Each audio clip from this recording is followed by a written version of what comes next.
یا دکان ته ځي نو دی به دا دعام کې چې الله کار لراوانم دې کار کې راته خیر پیښ. ابو هريره رضی الله تعالی عنہ فرمای نبی کریم صلی الله علیه وسلم فرمایل وی د بنده دعا قبلیږي تر دې چې دی چرته د ګناه یا د رشتہ دارۍ د بد سلوکۍ څه دعا نه غواړي خو وی دی په دې کې جلدی نه کوي. صحابه عرض کی یا رسول الله وی د جلدی نه څه مراد دی؟ رسول الله مبارک وی او فرمایل وی د جلدی نه مراد دا دی چې دی دا دعا غواړي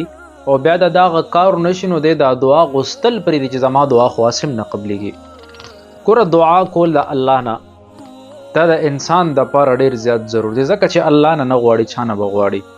او کله چې دعا کوي د دنیا تدبیر هم اختیارول پکار دی چې یاره یو سړی کچرته پټي تلاړو پټي کې ګوټ کوي نو دی به خپل محنت هم کوي خو شرط پکې دا دی چې دی به الله نه هم سوال کوي چې الله دې کار کې راته برکت واچوي. یا دکان ته ځي نو دی به دا دعا هم کوي چې الله کار لراوانم دې کار کې راته خیر پیښ کړي. که بیمار دی دوی استعمالوي دوی سره د پکار دادي چې دی الله ته متوجي شي چې الله